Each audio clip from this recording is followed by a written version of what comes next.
بسم اللہ الرحمن الرحیم۔ السلام علیکم معزز ناظرین، اس ویڈیو میں ہم آپ کے لیے حضرت موسیٰ علیہ السلام کا ایک اور واقعہ لے کر آئے ہیں۔ حضرت موسیٰ علیہ السلام ایک دن جنگل جا رہے تھے کہ انہوں نے ایک چرواہے کی آواز سنی۔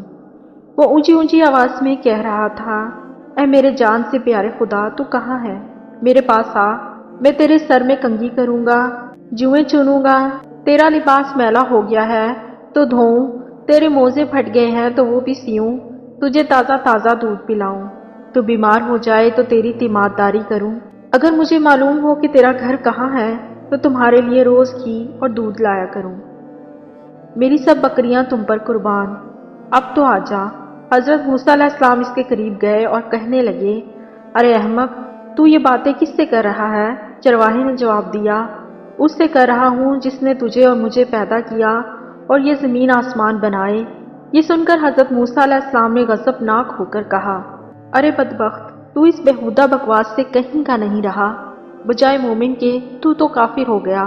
خبردار، ایسی بے معنی اور فضول بکواس بند کر، تیرے اس کفر کی بدبو ساری دنیا میں پھیل گئی۔ ارے بے وقوف، یہ دودھ لسی ہم مخلوق کے لیے ہے، کپڑوں کے محتاج ہم ہیں، حق تعالیٰ نہیں۔ حق تعالیٰ ان حاجتوں سے بے نیاز ہے، نہ وہ بیمار پڑتا ہے، نہ اسے تیمارداری کی ضرورت ہے، نہ اس کا کوئی رشتہ دار ہے، توبہ کر اور اس سے ڈر۔ حضرت موسیٰ علیہ السلام کے غیظ و غضب میں بھرے ہوئے یہ الفاظ سن کر چرواہے کے اوسان خطا ہو گئے اور وہ خوف سے تھر تھر کانپنے لگا، چہرہ زرد پڑ گیا اور بولا، اے خدا کے جلیل القدر نبی، تو نے ایسی بات کہی کہ میرا منہ ہمیشہ کے لیے بند ہو گیا اور مارے ندامت کے میری جان ہلاکت میں پڑ گئی۔ یہ کہتے ہی چرواہے نے سرد آنکھ کھینچی، اپنا گریبان تار تار کیا اور دیوانوں کی طرح اپنے سر پر خاک اڑاتا ہوا غائب ہو گیا۔ حضرت موسیٰ علیہ السلام حق تعالیٰ سے ہم کلام ہونے کے لیے کوہ طور پر گئے تو خدا نے فرمایا، اے موسیٰ، تو نے ہمارے بندے کو ہم سے جدا کیوں کیا؟ تو دنیا میں جدائی کے لیے آیا ہے یا ملاپ کے لیے؟ خبردار، اس کام میں احتیاط رکھ۔ ہم نے اپنی مخلوق میں ہر شخص کی فطرت الگ بنائی ہے اور ہر فرد کو دوسرے سے جدا عقل بخشی ہے۔ جو بات ایک کے حق میں اچھی ہے وہ دوسرے کے لیے بری ہے۔ ایک کے حق میں تریاق کا اثر رکھتی ہے، وہی دوسرے کے لیے زہر۔ ایک کے حق میں نور اور دوسرے کے حق میں نار۔ ہماری ذات پاک و ناپاکی سے مبرہ ہے۔ اے موسیٰ، یہ مخلوق ہم نے اس لیے پیدا نہیں فرمائی کہ اس سے ہماری ذات کو کوئی فائدہ پہنچے۔ اسے پیدا کرنے کا مقصد یہ ہے کہ اس پر ہم اپنے کمالات کی بارش کریں۔ جو شخص جس زبان میں ہماری حمد و ثنا کرتا ہے، اس سے ہماری ذات میں کوئی کمی بیشی واقعہ نہیں ہوتی۔ مداح کرنے والا خود ہی پاک صاف ہوتا ہے۔ ہم کسی کے قول اور ظاہر پر نگاہ نہیں رکھتے، ہم تو باطن اور حال دیکھتے ہیں۔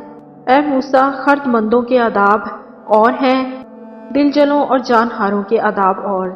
حضرت موسیٰ علیہ السلام نے جب خدا کا یہ عتاب امیز خطاب سنا تو سخت پشیمان ہوئے اور بارگاہ الہی میں نہایت ندامت اور شرمساری سے معافی مانگی۔ پھر اسی اضطراب اور بے چینی میں اس چرواہے کو ڈھونڈنے جنگل میں نکل گئے۔ صحرا و بیابان کی خاک چھان ماری پر چرواہے کا کہیں کوئی پتہ نہ چلا۔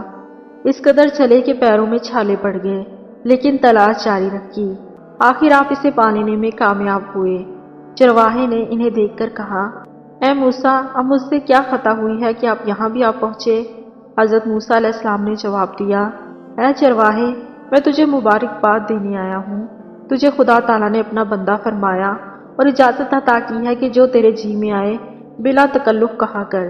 تجھے کسی ادب و آداب، قاعدے اور ضابطے کی ضرورت نہیں۔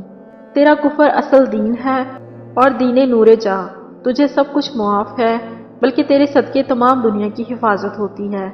چرواہے نے آنکھوں میں آنسو بھر کر کہا، اے پیغمبر خدا، اب تو میں ان باتوں کے قابل ہی کہاں رہا ہوں کہ کچھ کہوں۔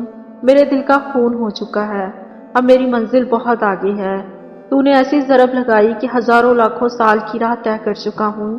میرا حال بیان کے قابل نہیں، اور یہ جو کچھ میں کہہ رہا ہوں اسے بھی میرا احوال مت جان۔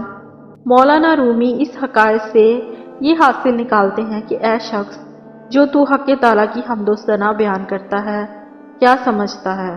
تو ابتدا سے انتہا تک ناقص اور تیرا حال قابل ناقص۔ یہ محض اس پروردگار رحمان و کریم کا کرم ہے کہ وہ تیرے ناقص اور گندے تحفے کو بھی قبول کر لیتا ہے۔